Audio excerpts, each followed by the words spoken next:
How do we retain great people? So we're going to be focusing this video more focused on organizations. However, for any of you who are a parent, I'm going to give you 3 very practical strategies on how we can apply the same content on retention and engagement to the workplace, how we can actually apply that to our family life. So whether or not you are an entrepreneur, you're a manager, you're an emerging leader, you're a professional, you are a parent, this content is going to be relevant for you. So I'm going to be drawing from The 3 Chairs, my book, How Great Leaders Drive Communication, Performance, and Engagement. If you have the book, I hope you do.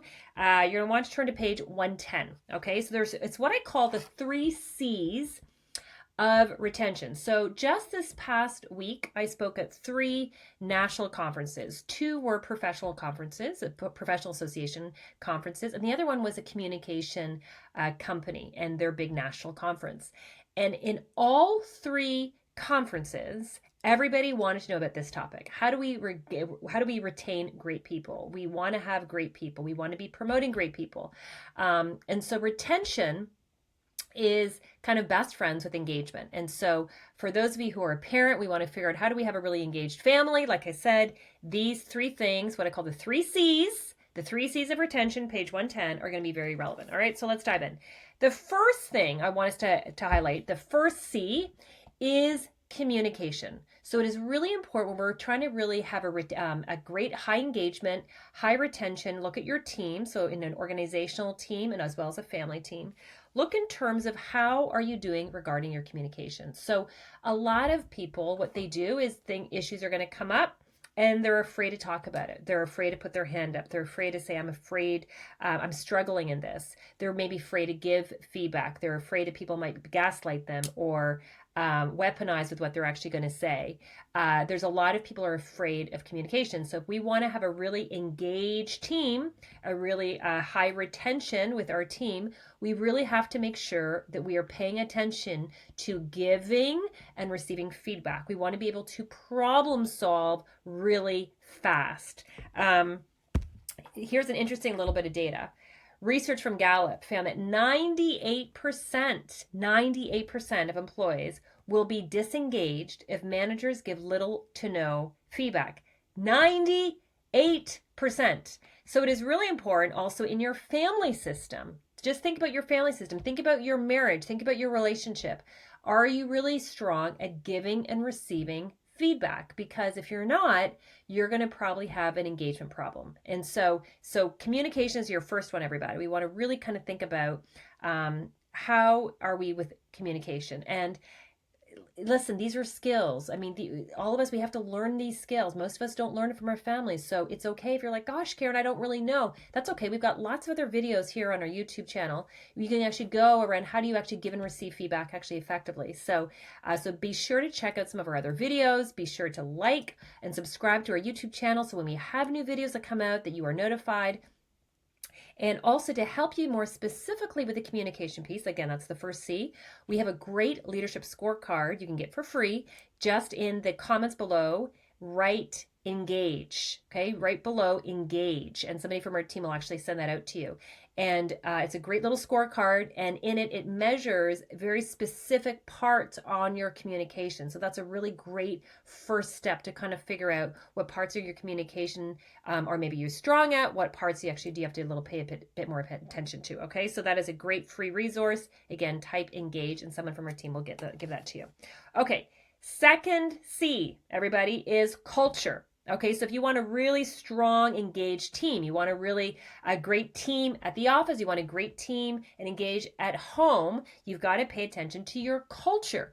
So culture is one of those kind of buzzwords. Everybody talks about it. The way that I describe it to a person who maybe has never heard of it, it's like the look, the feel, the vibe around a certain environment. It's kind of what you would talk about when you actually go to a party on a Friday night with friends. It's like your workplace is what? How would you actually describe it? It's kind of what other people say about working for you or in your organization. The same thing also in your family. What is your family culture? Every country, school, organization, family, friend group has a culture. And so you want to kind of articulate what is your culture. So one of the really important things is to really pay attention to your culture And is your culture engaging? Is it fun? Are you laughing together? You know, they've done a lot of research about the power of laughing, for example. And you want to really pay attention to, like, is our workplace and our family culture, are we having enough fun?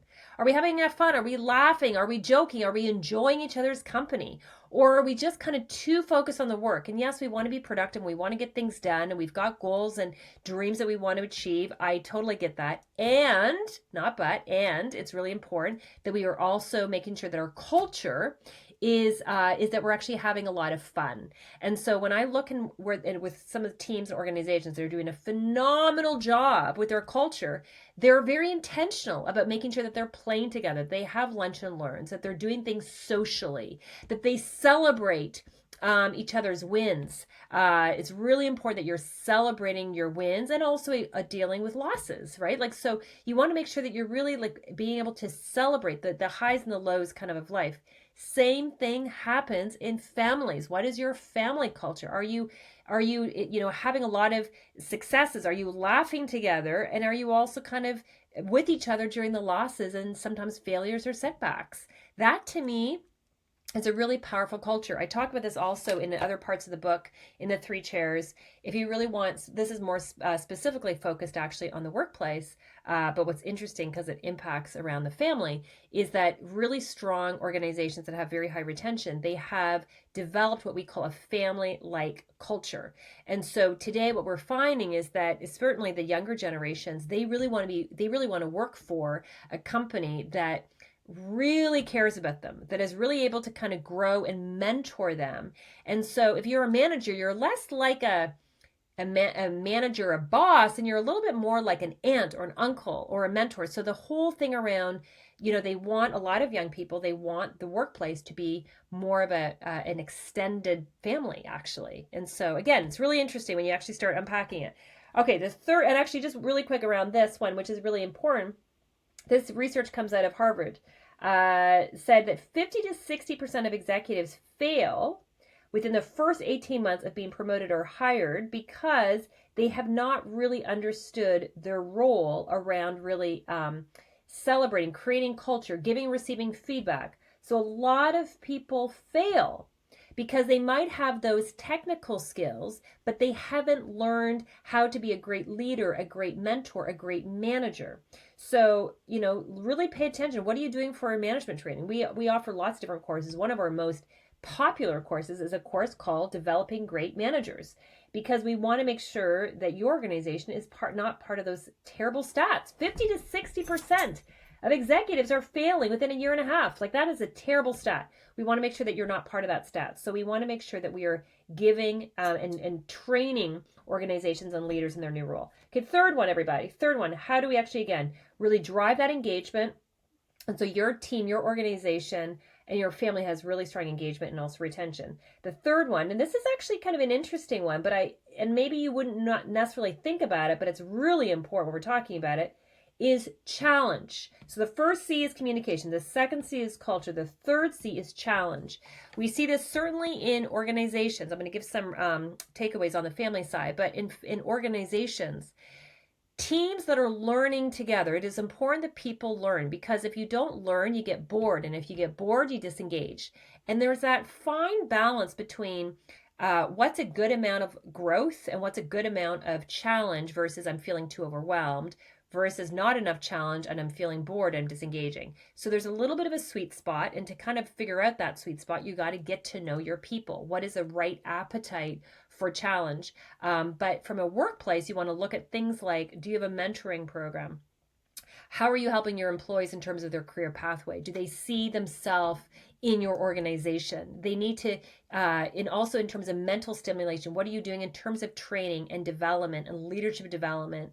I have some of our teams that we're working with where they will do intentional monthly lunch and learns, or they'll listen to a certain podcast series, or they'll do something that just stimulates the brain. You want to be laughing together and you want to be learning together. Okay, so this is all kind of part of really making making sure that you are having a really highly engaged team. The same wisdom applies to families. What are you doing to challenge each other? Challenging each other can look at a few different ways. It can be certainly in terms of giving some constructive feedback, so that kind of ties in a little bit to the communication, but it's also around like, what are you doing in terms of your own professional development or mental development, emotional intelligence development. In the family side, it is really important that we laugh together as a family and that we learn together. In our family, one of our top 3 family values is learning. We actually have that printed and it's up in our kitchen. We want for our family culture, we want to make sure that we're laughing, we're learning together. And learning to me is just this mindset that we're open, we're learning, we're reading. This past summer, we did actually a book series with our kids so that we're learning together. And so again, laughing and learning. And so you're kind of like tapping into all these different emotions.